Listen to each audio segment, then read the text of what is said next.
Black buster సినిమాలు తీసే DVV Danayya నిర్మిస్తున్న ప్రతిష్టాత్మక చిత్రం ఓజీ. ఈ సినిమా చాలా కాలం కిందటే మొదలైంది. ఆ తర్వాత పవన్ కళ్యాణ్ రాజకీయాల్లో బిజీ కావడంతో షూటింగ్ కి బ్రేక్ పడింది. సుజిత్ దర్శకత్వం వహిస్తున్న ఈ సినిమా హీరో కాంబినేషన్ లేని సన్నివేశాలు శరవేగంగా పూర్తవుతున్నాయి. ఈ చిత్రానికి సంబంధించి పవన్ కళ్యాణ్ అభిమానులకు హోరెత్తించే ఓ అప్డేట్ ఇప్పుడు బయటకొచ్చింది. ఈ సినిమాలో పవన్ కళ్యాణ్ కుమారుడు అకిరానందన్ ఓ కీలకమైన పాత్ర పోషిస్తున్నాడట. ప్రస్తుతానికి ఆయనకు సంబంధించిన దృశ్యాలు చిత్రీకరణ పూర్తయిందట. అకిరానందన్ నటించే సన్నివేశాలు ఓజీ సినిమాలో కీలకంగా ఉంటాయని తెలుస్తుంది. తమ అభిమాన హీరో వారసుడు టాలీవుడ్ ఎంట్రీ గురించి వస్తున్న అప్డేట్స్ తో పవన్ ఫ్యాన్స్ ఫుల్ ఖుషి అవుతున్నారు. అయితే అకిరానందన్ కు పవన్ కళ్యాణ్ కాంబినేషన్ సీన్లు ఉంటాయా లేదా అన్నది మాత్రం ప్రస్తుతానికి సస్పెన్స్ గానే ఉంది.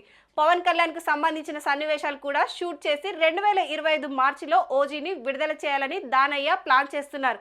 మొత్తానికి మెగా ఫ్యామిలీ నుంచి మరొక నటరత్నం టాలీవుడ్ ను టచ్ చేయబోతున్నాడని ఫ్యాన్స్